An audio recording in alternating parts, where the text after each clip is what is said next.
솔직한 거잖아. 뭐 그렇게 느껴졌다면은 Don't listen to that version. It's really that fucking 나이가 simple. 몇이냐 내가. Like I don't 이제 understand what the 나이가 problem is. 27인데 나이 먹으니까 이렇게 노출이 That 있는 nigga is 촬영을 grown 또 as 하게 fuck. 되네요. 그런 걸 싫어하는 분들도 계시겠지만 Trying to get that dough. Every day is another struggle. This is my life. I'm on a paper chase. So what if my pants that roll? Just sit back and inhale that smoke. This is my life.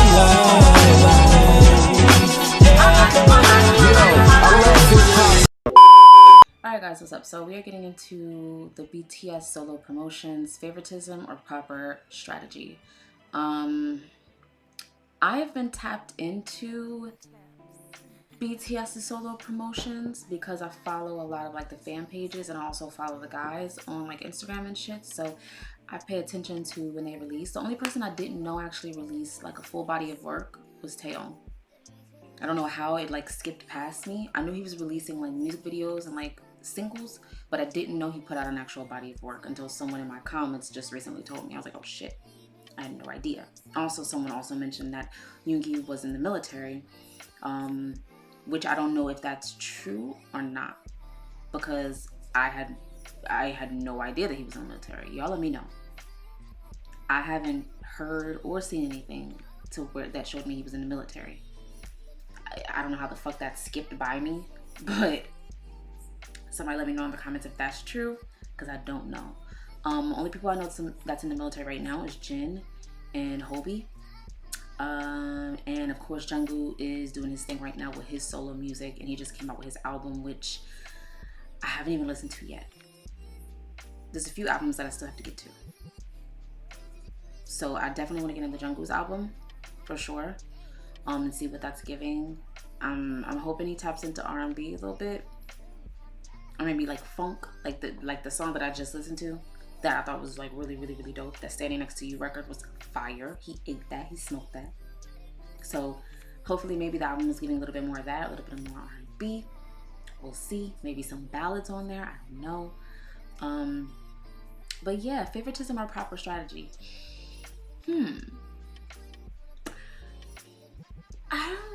What is this video gonna entail? Because what are you insinuating when you say favoritism or proper strategy? Now, I've seen a few things where people are like, well, they're promoting a lot in the Western like world because they're collaborating with a lot of Western artists. You know, J. Cole had what? J-Hope had J. Cole. I think RM maybe had like a Erykah Badu feature, and now we have Jungkook with Lotto and Jack Harlow, and so I could see why people will be like, well, they're positioning themselves for the Western culture, but the BTS is a global group, so it's kind of like they actually have a lot of Western fans, so it's not shocking that they will be promoting heavily in the West, probably more than Korea. It wouldn't shock me at all. They're trying to be global. They're trying not even to be global because they are global. They're trying to remain global.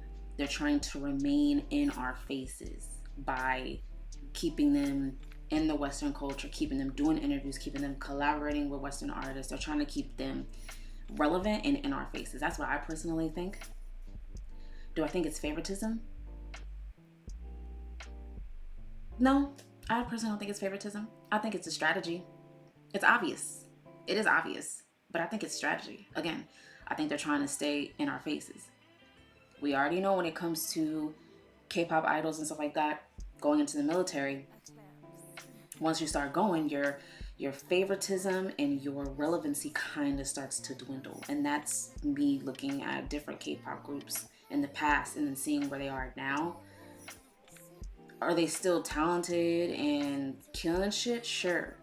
But you start to notice that they're not at their peak, or they're not in their prime as they once were when they were actually out and moving around before they went into the military. Their relevancy starts to dwindle a little bit. So I think to not have that happen in BTS, they're trying to stick them in our face as much as fucking possible. As much as possible. So Okay, this is a 40-minute video. I'm interested to see what the Bora City talks about. So let's go ahead and get into it. Now that all of the BTS members have debuted as solo artists, let's analyze why their projects are also different. It's not only about the different genres and sounds, it's also about the differences in the style of promotions, target audiences, and results. Because this is the reality. A BTS member had a global tour, but another member had one concert at a festival. Another member only had one small venue concert, and another member didn't have any concerts. A BTS member had 3 physical albums, but another member only had 2. Another member only had 1. Another member only had 1 CD with no photo cards, stickers, and other things the other albums got. But another member didn't get a physical album that charts could count when he first debuted. A BTS member had promotions in the US, the UK, and South Korea. But another member only promoted in the US and Korea. Another member promoted in Korea and Japan. And another member barely did any promotions. A BTS member debuted. Okay. I see what Bora City is getting at. Now that I'm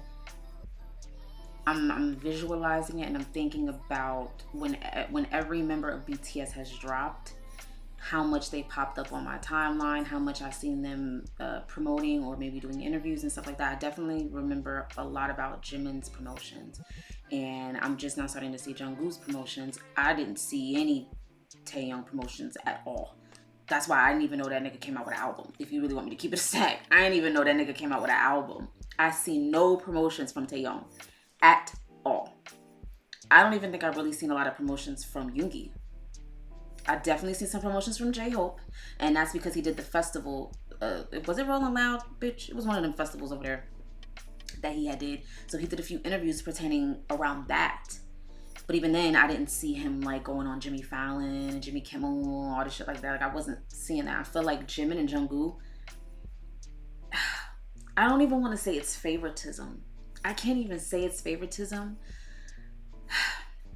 I'll say the most popular members of the group probably got more legroom. If that makes, am I making sense? The more popular members of the group got more legroom and more freedom to do a little bit more than what the other members of the group did, because maybe they aren't as popular. And that's no shade to any members of BTS, but we're not going to sit here and act like Jimin is not one of the most popular members. And I'm not just saying that because it's my bias, or Jungkook or Taehyung. I'm really shocked that they didn't have Taehyung promote his album in the States. That's shocking to me, because I feel like Taehyung is probably the most popular member of BTS, and then maybe you have Jungkook and Jimin following behind. But from what I see, Taehyung is probably one. Isn't he the most followed and everything on like social media and shit? I feel like he's one of the most popular ones. That's really shocking to me. Now, maybe they could have asked him, like, is this something that you want to do? Did he maybe turn it down? I don't know. That's weird to me. I'm very curious as to why he only promoted, I think he said Japan or some shit. That's interesting. But to me, it's giving, not favoritism, it's giving, we have the most popular members of the group. We know their target audiences and what different demographics want to see from each of these members. So we're going to put you here, here, and here because you're popular. That's what it's giving. Do you want to call it favoritism? I can't call it. Y'all let me know. I can't call it favoritism.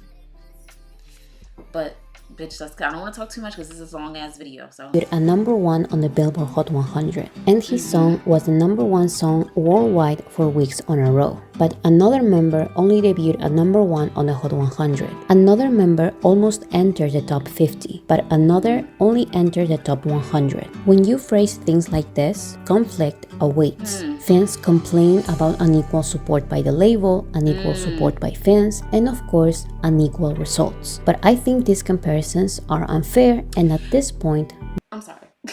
I keep stopping. I feel like it also has to do with the music as well. Because just because you're a member of BTS doesn't necessarily mean you're all going to debut like at the same level as each other, because the quality of the music matters. So a song, for instance, like Jin, which I think is more of maybe like a ballad, contemporary. I haven't even heard his song. Maybe is more slower. It's not. Do you know what I mean? It's not gonna get the same. It's not gonna have the same value maybe as a Jimin or as a Jungkook because their songs are more targeted to Western audiences. It's just, I can't explain it. It's just fucking different. So I feel like that matters too. Yes, the promotion matters, the popularity matters, but also the musicality matters as well. The music has to be on point, and the music also has to resonate with ARMY. It has to resonate with all generations, Gen Z. It has to tap into, especially with the album, your album has to tap into many different things. I just feel like it's fucking different, bro. I don't know. Malicious, because if you really think about the intention of each project, you can see the different visions the BTS members had for their solo music careers. If you really want to measure promotion efforts and success, let's talk about how each promotion schedule helped gain the attention of their specific target audiences. And let's also realize that some promotions are actually counterproductive for some members but beneficial for others. You may think I'm crazy, but sometimes a #1 on the US can hurt an album's chances to be consumed by certain audiences. Of course, other times it can help the project, but it all comes down to the artist's vision and target audience. I'll try to explain why I don't think any BTS member, song, or album has been sabotaged by Big Hit, HYBE, ARMY, and much less BTS. After analyzing every single piece of promotion, I actually think that every promotion decision has been smart and effective.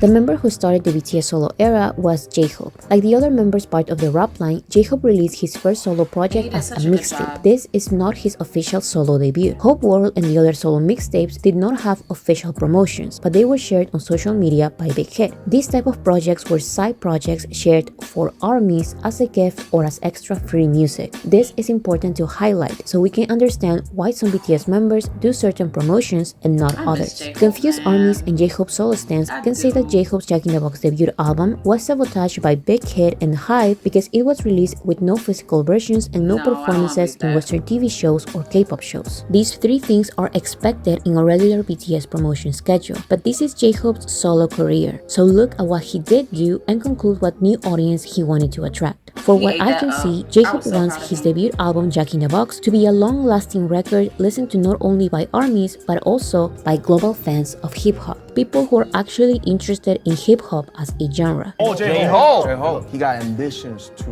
go worldwide. And J-Hope is not necessarily going to attract this specific audience by performing on K-pop TV shows or American TV shows like Jimmy Fallon and Good Morning America, watched by an older American demographic. Actually, if he did, he will probably lose the specific audience he's trying to attract. For what I can see, he is not interested in the general public listening to the Billboard Hot 100 songs. He prefers promoting to an audience interested in hip-hop no matter the language. This is a tricky audience to target, but I think every decision he made was perfect. To start, J-Hope was the first and only BTS member to launch his album with a listening party. If you pay attention to the artists he invited, you can see that these are mostly indie hip-hop artists. Most of them are not mainstream, but they are respected in the South Korean hip-hop and alternative music scenes. This listening party sets the tone for the rest of his solo promotions. J-Hope's debut solo performance was as a headliner in Lollapalooza 2022 in Chicago. His concert had an audience of over 100,000 people, including ARMYs, the general public, and of course, curious hip-hop fans. This strategy was extremely successful because after the event, there were a lot of hip-hop fans listening to the music of a BTS member for the first time, whether in person or online. This event also gave J-Hope the opportunity to meet and then record a song with the artist who inspired his name, J. Cole. This collaboration and his concert at Lollapalooza gave him an attractive image to this specific audience, the type of audience who prefers simple, individual, or one-on-one conversations with no audience and a minimalistic or improvised backstage set. These are the only type of interviews he did, and it was intentional, in my opinion.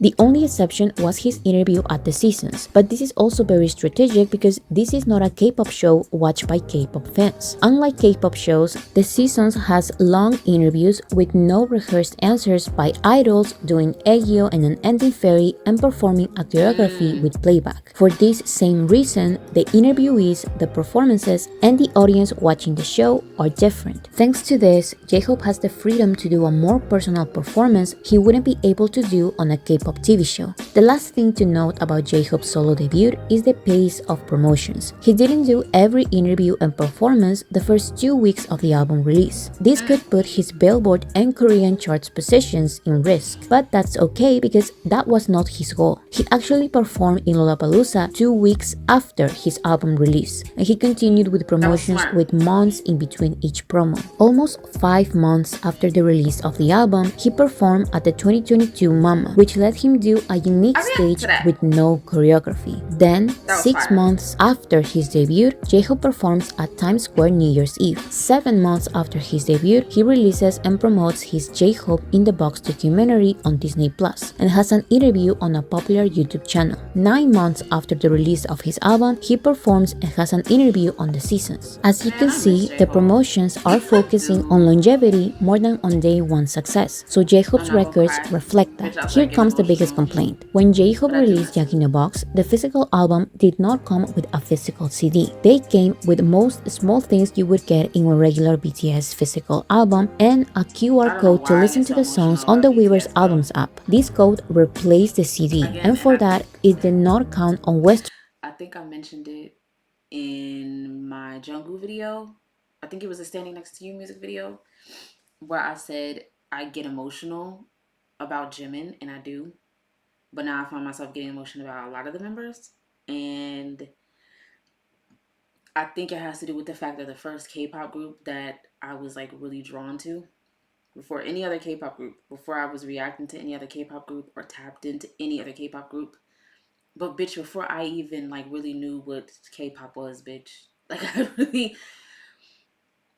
I seen them. First seen a K-pop group back in 2018, and that was BTS when they did Idol featuring Nicki Minaj. And the only reason why I peeped them was because Nicki Minaj is my favorite. That's my favorite female rapper. So anything she's doing, I'm always going to be tuned into. And that's the first time that I even like knew of them. And at that time, I didn't even know that K-pop was an actual thing. They just sung in Korean to me. So I wasn't even like listening to them like that back in 2008. And then here we are, fast forward to like what, 2022.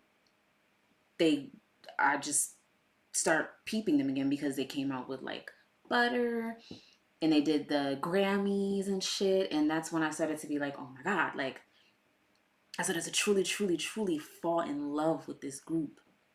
So sometimes I just tend to get emotional about certain things pertaining to them. And it's because I think they were like my friend. It's almost like get your cherry popped or something. Or you have sex for the first time. It's like they're your first.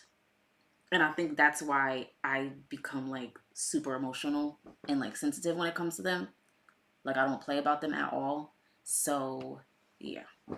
Charts like Billboard. Since this was the first time BTS did this and the Weverse Albums app is a new app by Hype, people accuse Hype of affecting J-Hope's debut numbers, of purposefully sabotaging him just to promote their streaming app. But again, look at J-Hope's overall promotions. Every interview or performance was far apart. This doesn't mean that the promotions are bad. Actually, these type of promotions are very common with Western artists because they are less exhausting for both the artist and the audience, and it can improve longevity. It's true that he released his debut album almost exclusively on digital platforms, but 6 months later, he released a well-produced vinyl record, and now, more than a year after the debut week, he released physical albums that count toward the Billboard charts. These are the type of promotions you have when you want your album to be discovered and remembered by fans time and time again over the years, not just the first 2 weeks. This helps with longevity and helps his desired audience, hip-hop listeners, have multiple chances of discovering his music. The unique performances and simple interviews that will be discovered will not disappoint this audience because these are the type of performances and interviews they already enjoy. So the results successfully match the promotions.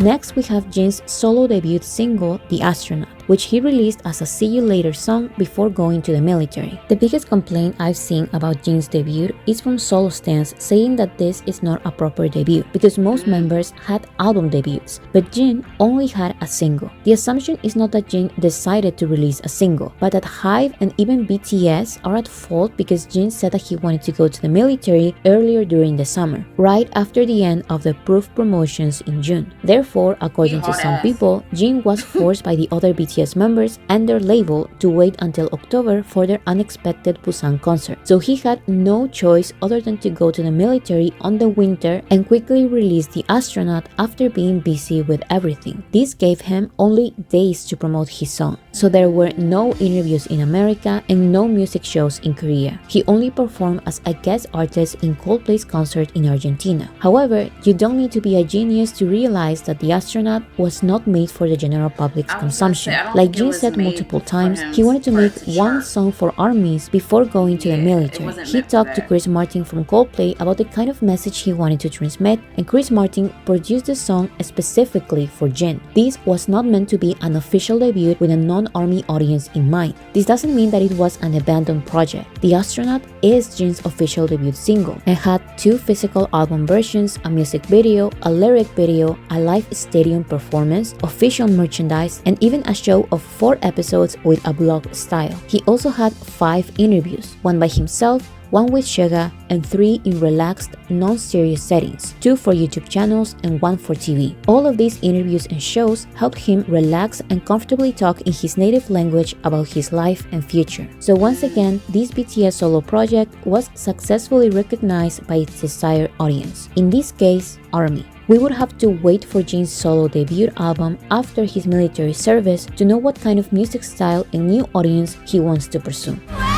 Number 2 officially debuted was RM with his album Indigo. What I've seen people saying is that ARMYs did not support RM's debut like we supported the other solo debuts. But once again, pay attention to the type of audience who is actually listening and RM is promoting to. As part of Indigo's promotions, RM accepted only 4 interviews, all of them in the format of a long conversation. These were for the Sex Sense show, hosted by an American interviewer he trusts, the P6 show, hosted by comedians who interview mostly hip-hop artists and who Namjoon is a fan of, Sutrita, hosted by his BTS bandmate Suga, and KBS News, a pretty serious South Korean news show. Namjoon chose these 4 shows wisely, and he made sure ARMYs knew why he really wanted to do these interviews only. This is the only YouTube promotion for my whole album. Why? I've watched every show. When it comes to interview, what popped up in my mind first was you. I told the label that if I have to interview with somebody, it's gotta be Zach #1. Brother, thank you. Your kindness and your trust means the world to me. So why these shows? If you watch these interviews, you can quickly realize he had his album and the album's production process as the main topics of conversation. Most interviewers don't ask RM meaningful questions, and if they do ask important questions about the music, they don't care or they don't understand the answer. Most interviews have superficial conversations. Do you guys like to dance at your shows? Do you do a lot of dancing? 추는 거 좋아하시죠? What type? Are you serious? You guys are all together, but you didn't bring your girlfriends. When someone knows and recognizes you, do you have to run away? Do you ever get tired of each other? Do you guys ever just... So Namjoon chose people he knew would understand and care about his process of creating music. That was his priority. Indigo is not the general public's favorite type of album, and Namjoon knew that. So if there's a new type of audience he would attract after his official solo debut, it's the type of audience who likes indie, underground music, the type of audience who enjoys discovering unknown artists and who appreciates less mainstream genres like neo-soul, boom bap, urban, city pop, and folk. This is why the only performance he did for American media was for NPR's Tiny Desk concert series. The setting is more personal than most mainstream shows, and a lot of enthusiastic music fans want to discover non-mainstream artists as well as watch popular artists relax in this type of unplugged acoustic setting. So a confident yet vulnerable performer and great lyricist like RM shines the most in this type of settings. This is why instead of having a worldwide tour, he chose to give one concert to an audience of only 200 people. This concert has some of the artists who featured in his album. The list of featured artists is also something not everyone can fully appreciate. Most of the songs part of Indigo have featured artists RM deeply admires. For his neo-soul song, the featured artist is the queen of neo-soul, Erykah Badu. For his funk song, the featured artist is Anderson .Paak, known for his funky style. RM also included artists he admires but aren't as worldwide famous, such as Kim Saul and Colt. This album also has a lot of references to painters and their art pieces such as Jung and Still Life. RM's debut album Indigo is for the music fans who care about meaning and art. This is why he chose to have only one physical version of his album instead of the normal two. This, alongside the fact that the physical versions took weeks to be delivered, affected his album sales numbers. But caring too much about that is crazy and shows that you're not paying attention to all the meaning of this project. RM purposefully left all the flashy photo cards, stickers, and photo shoots aside. Instead, he made his physical album some type of art piece. The pages are full of poems, graphic artwork, and photographs taken by RM. He also released a vinyl record months after the album debut, which, just like the physical album, includes RM's artwork pieces. His third and last performance was at Dia Beacon, a museum in New York with no audience. So, of course, most people won't get it. But the ones who can perceive and appreciate RM's passion in this album are the correct people listening and becoming fans. And by all the records RM was able to achieve with such an experimental album, I can say that his minimalistic yet meaningful promotions have been detected by the right people, armies and music fans who care about stuff like this. Once again, this BTS solo project was successfully recognized by its desired audience. The next BTS member to officially debut was Jimin with his album Face. Face is a pop album, and its promotions were a little closer to a regular BTS promotion schedule. Jimin released teasers for the pre-release single Set Me Free Part 2 and the main single Like Crazy, which he released alongside the full album. This schedule is similar to J-Hope's schedule, which also included teasers and a pre-release single before the main single. On the other hand, RM released teasers and music videos for a main single and a follow-up single, as well as a surprise music video for a B-side which became an OST. It's important to note these differences, because although some promotions like Jimin and J-Hope's are similar in some aspects, that doesn't mean that they are targeting the same audiences. Like I said, J-Hope's album was targeted at a global hip-hop audience, but Jimin's album was targeted at a global pop audience. And for that, promotions in a show like Jimmy Fallon work better. So Jimin was a main guest at the Tonight Show starring Jimmy Fallon, where he had an interview and performed his main single. We also need to highlight that Jimin's interview was mostly in English, so he had to practice most of his answers since he doesn't dominate the language. But this decision of taking the challenge of speaking English made sense since Jimin's main single being promoted in America was the English version of Like Crazy, not the original Korean version. This is also why he performed the English version at the Jimmy Fallon show. Other BTS members will later also attend the Jimmy Fallon show, but his choices will be the complete opposite of Jimin's because his target audience is different. The only other promotion Jimin did for America was a day in the life style of interview for Vogue. Then he started the Korean TV promotions. Like I mentioned, K-pop shows have more superficial interviews and flashy performances, but Jimin's pop songs and difficult choreographies shine the most in this type of settings. J-Hope's Jack in the Box performances don't have choreographies, so they work best in a hip-hop show than in a K-pop show. To still demonstrate a more vulnerable and casual side, Jimin had a lengthy interview at SBS Radio, as well as an interview and performance of a jazz version of Like Crazy in the show Limousine Service. These interviews were not as complicated as RM's interviews, but they were still introspective and personal enough to explain the meaning of his pop album Face in an accessible way to global audiences. As expected, Jimin also went to Suga's show Sutrita. Like Jin and RM, Jimin made a video for a popular YouTube channel,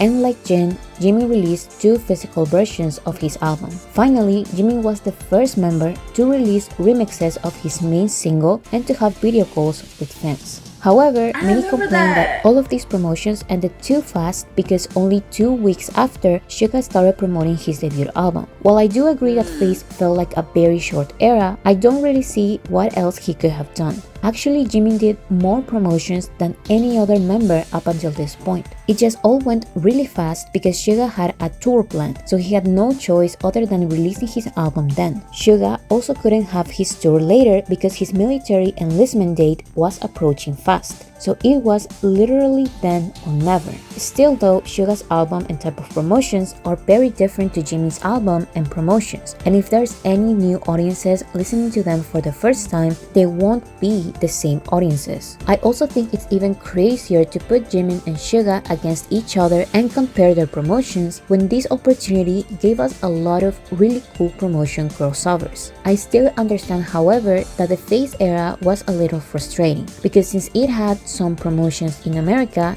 it had success in America, and the American media did not like that. I have a whole video about this problem, but in a few words, Jimin's quote-unquote mistake was not paying for radio and playlisting in streaming platforms, which is illegal and BTS would never. So the sabotage by American media was hard. But again, this has nothing to do with ARMY's efforts, HYBE's efforts, and much less Jimin's efforts. Jimin's schedule was precise, effective, and more than enough. Other complaints appeared when Jungkook had his solo debut, because it looked like he was also promoting for a global pop audience, but he had a wider variety of global promotions. However, I actually believe Jimin and Jungkook's target pop audiences were completely different. I'll talk about Jungkook's debut later, but Jimin's pop style and his new audience that likes songs like Crazy may crossover with the audiences that like these current popular songs by Dua Lipa and Troye Sivan. I know the sound of these songs are not that similar, but I'm just trying to paint a picture. These type of pop songs have a stronger feminine and glamorous element,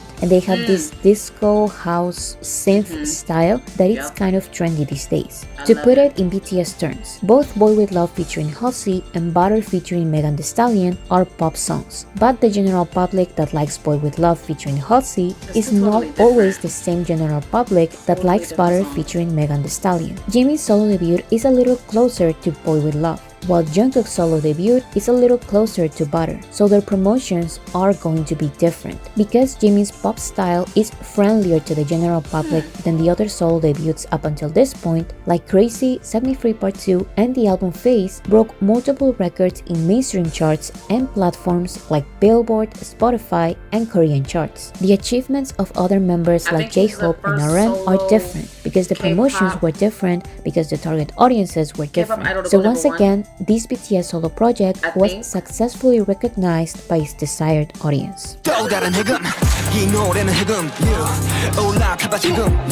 The next BTS member to officially debut was Suga under his alternative alias August D with his album D-Day. Suga's promotions were very unique, and it took me days to figure out the promotion strategy and if there was even one, because although D-Day is a hip-hop album, the style of promotions were closer to promotions being done by experienced South Korean artists targeting a non-K-pop Korean demographic. To start, Suga created and became the host of his own show, Sutrita, in which he interviews other South Korean artists while having some drinks. The editing style is dynamic and the conversations are very casual, so the show feels like a combination of the high production of a talk show with the casualness of a podcast. These shows, where the artist is the interviewer, are actually very common among South Korean artists who have been in the industry for a while. This is what I mean by the typical Korean promotion by experienced artists. This is an actual promotion strategy. Weverse magazine has an article about it. So you may think that Suga is going to adhere to this style of promotions. Well, yes, but not exactly. Suga seemed comfortable continuing this Korean style of promotions, but he's going to direct it at a global audience. So even if his promotions don't always necessarily align with a global hip-hop audience or an indie audience or a pop audience, it will still bring the attention from different types of global audiences while at the same time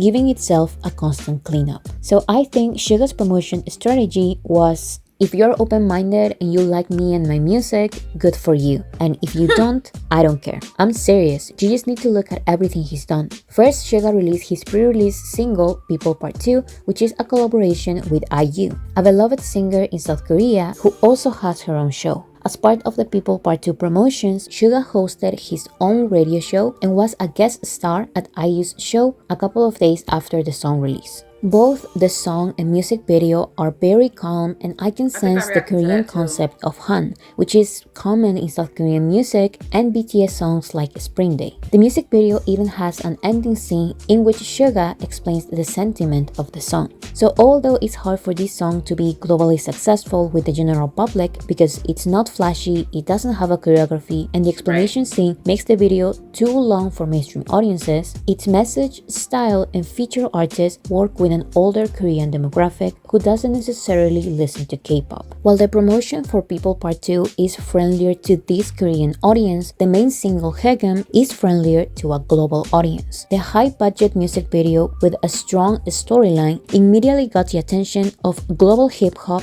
K-pop, and even pop audiences. Haegum is a hip-hop song with aggressive and fast-paced raps, which is what most people expect from an Augustine music video. So now Suga has the attention of a South Korean audience and a global audience, but the third single, Amygdala, will focus on his biggest audience, ARMY. This song and music video are extremely personal to Suga, and they explain a traumatic event for him. The song's lyrics and theme are painful and explicit, so the music video has an age restriction. While it doesn't feel right for many ARMYs to use this single as part of a promotion schedule with a strategy and a target audience in mind, I think this trilogy of videos can once again get the attention from people who are actually interested in the story Suga is trying to tell. To truly get his music, you need to care enough to go out of your way to find his story, motives, and style of storytelling. This is why, just like J-Hope, Suga decided to also have his own documentary on Disney+.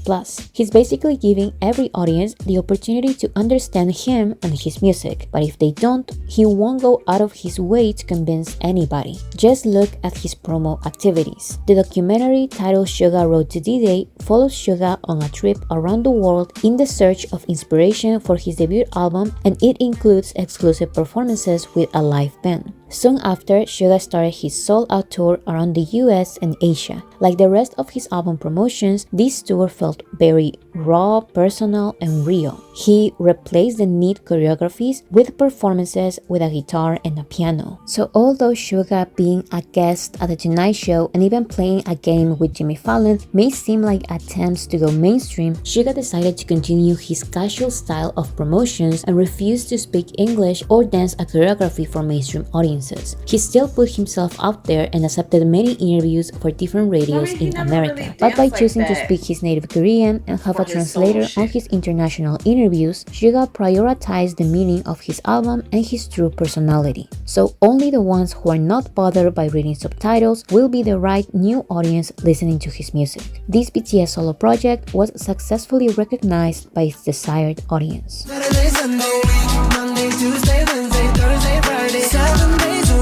The next BTS member to officially debut was Jungkook with his single 7. Now, up until this point, all of the sounds and styles of the solo works have been pretty predictable. J-Hope has already released hip-hop music. Jin has already released pop-rock music. RM has already released these experimental styles of music. Jimin has already released pop music. And Suga's album is the third part of a project going on for years. But Jungkook's 7 came as a surprise to some ARMYs because it's not something many would expect from BTS. To start, 7 is a pop song of the UK garage genre, and it has two main versions. A clean version about wanting to spend every moment of every day with one.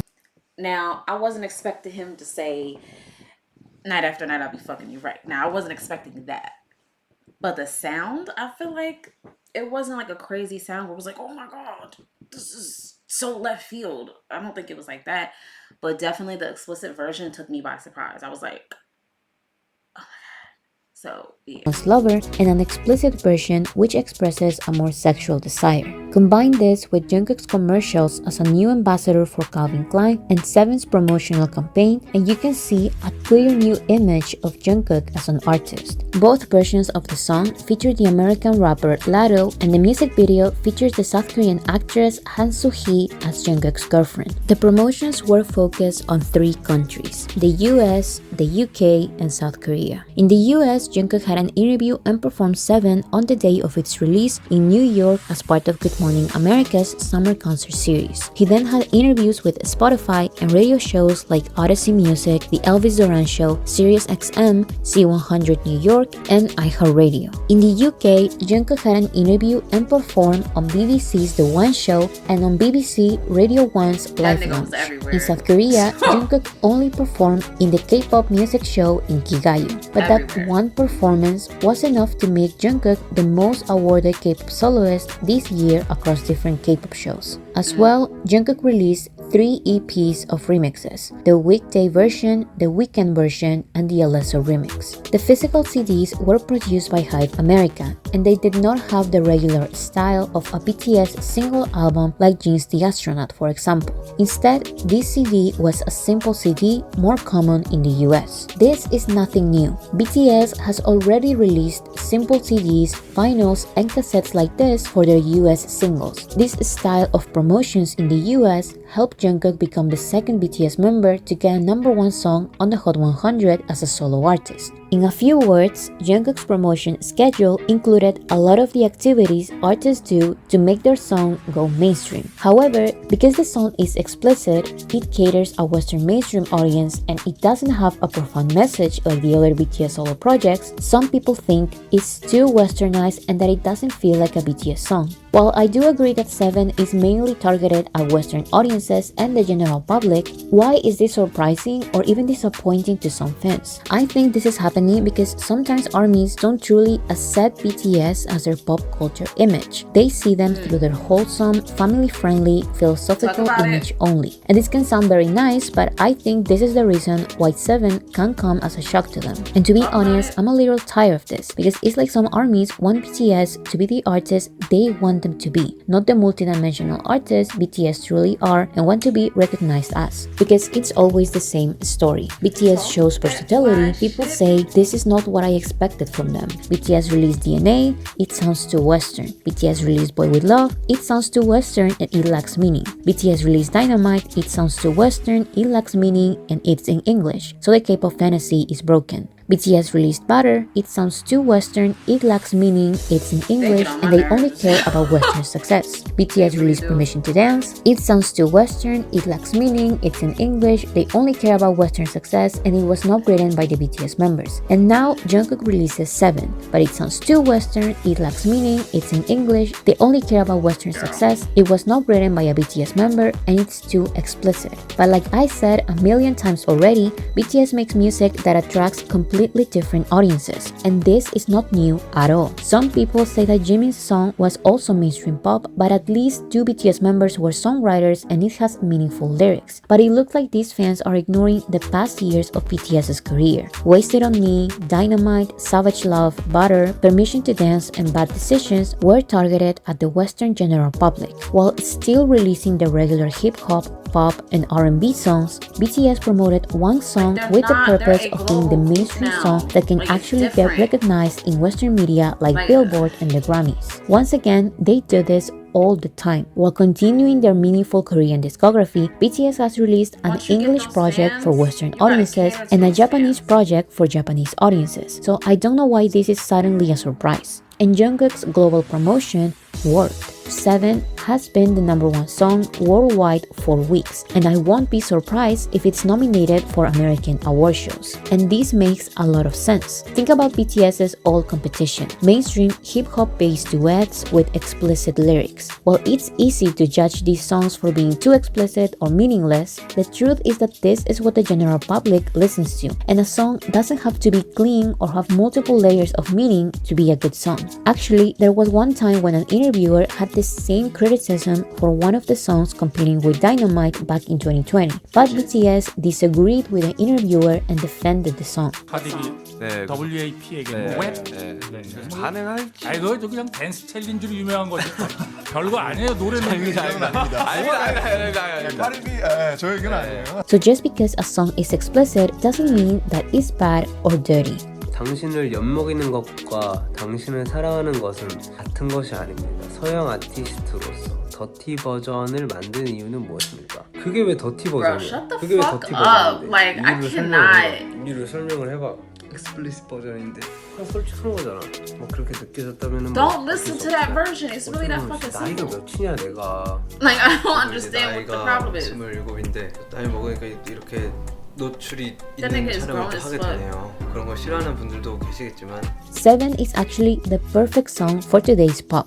It has a female rapper as a featured artist, and Jungkook's pop voice makes the song fresh, modern, and the perfect adaptation of the typical modern mainstream song. Despite some people's beliefs, I see the care of a regular BTS project in this song too. It's well produced, polished, and not a typical lazy song done exclusively to fool people into streaming it. Whether Jungkook decides to make a full album in English targeted at a Western audience like Butter, a self-produced Korean album like Map of the Soul 7, or a mix of both like Jimin's Face, I'll support because they are experimenting with their solo careers and finding their personal sound and target audience. So once again, this solo project was successfully recognized by its desired audience.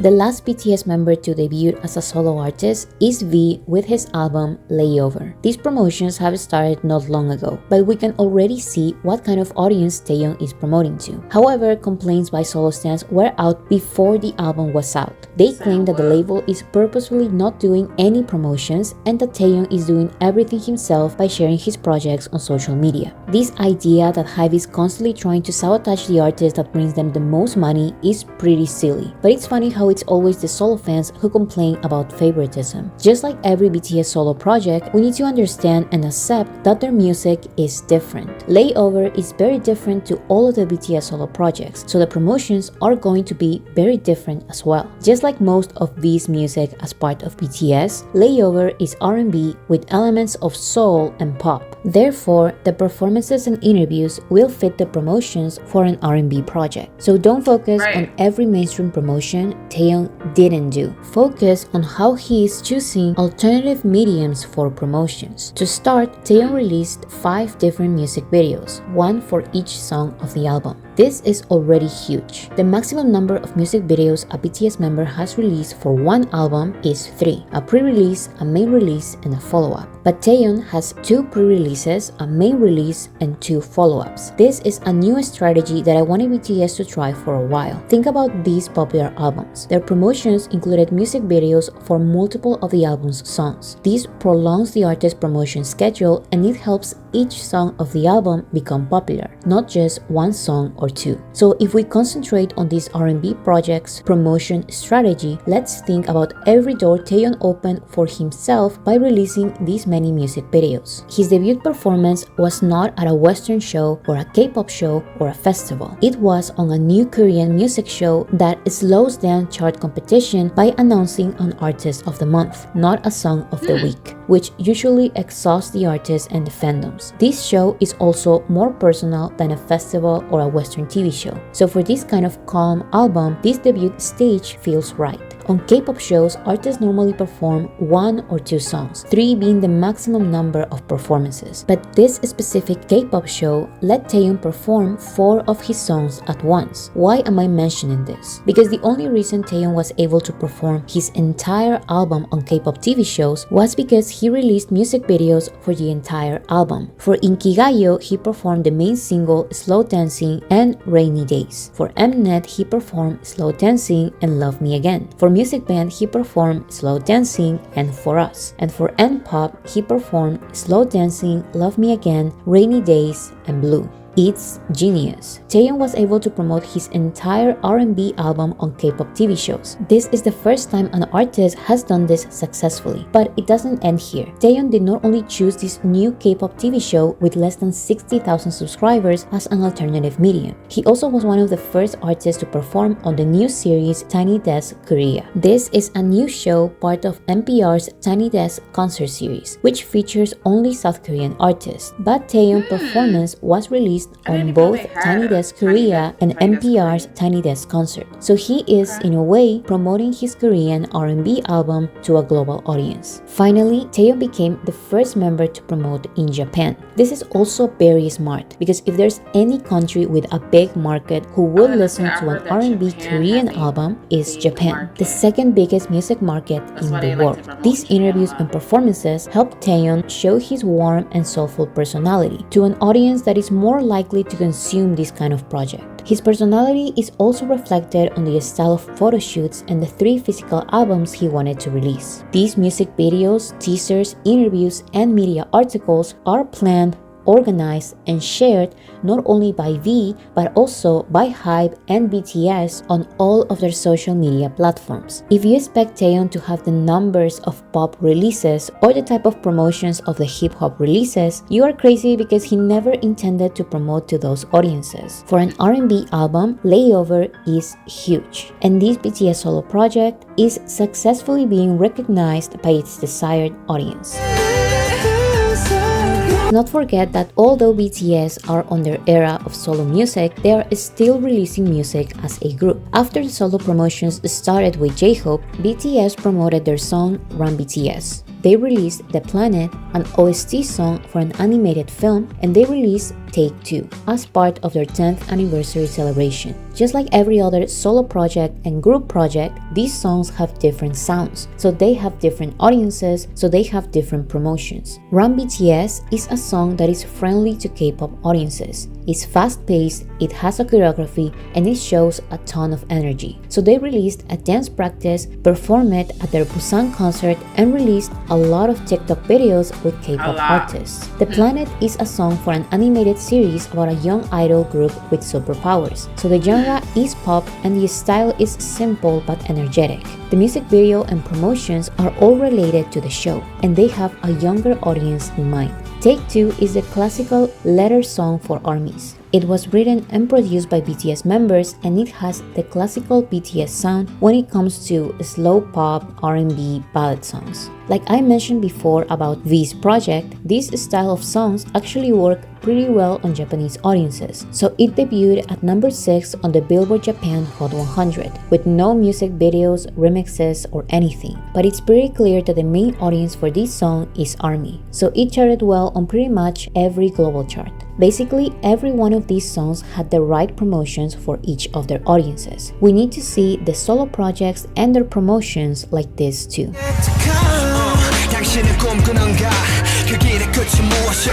Maybe for some, this analysis of each solo promotion was unnecessary and obvious, but I had to do it because I received so many messages by armies who don't consider themselves solo stans being confused about why some members had quote-unquote more opportunities than others. Some were genuinely confused by Jungkook's explicit lyrics, RM's minimalistic promotions, and J-Hope's lack of physical albums. So I hope I helped calm the confusion at least a little. Armies need to accept that BTS are real multidimensional artists. They are 7 artists with different visions, styles, and journeys in their music. Of course, their promotion schedules are going to be different. Sure, armies are the main audience listening to their solo projects, but the BTS members are going to perform and accept interviews interviews on the shows that they feel the most comfortable showcasing their music. Don't expect the global BTS style of promotions for every solo project and cry when that doesn't happen. Think about the sound and their personalities individually. Their solo projects align with the solo songs they had on BTS albums, so accept the BTS members as the multidimensional artists they are. Trust them and their decisions, especially in this solo era. 잘 이겨나가고 여러분과 또 행복하게 공연하고 음악 만들고 할 거니까 호석이가 얘기했던 것처럼 부디 믿음을 가져주시길 바라겠습니다. 네. Okay, so this was a really good breakdown and like good video.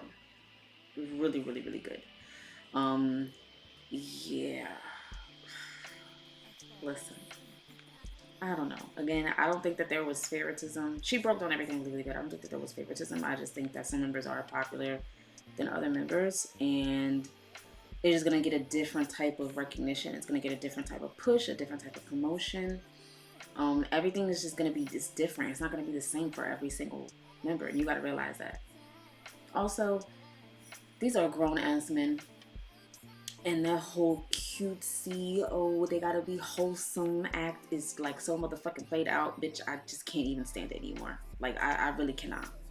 I can't. I really can't. Like, these motherfuckers is grown. Like, hello? Why are we still talking about the fact that these niggas is cursing? Half of these niggas is about to be like, what, 30 and shit. Like, why are we focused on that? That should be confusing me. I don't know. Maybe I'm just desensitized American. But every time that shit gets brought up, I just be like, can you please shut the fuck up? Like, we don't care. We don't care that you feel a way that he said fuck. Like, it's just like, okay. All right. Anyway, this was dope. Shout out to Bora City for this motherfucking video. I love you guys always. Make sure you guys like the video, comment, subscribe, Patreon, Discord, links down in the description below, and I'll see you guys later. Bye.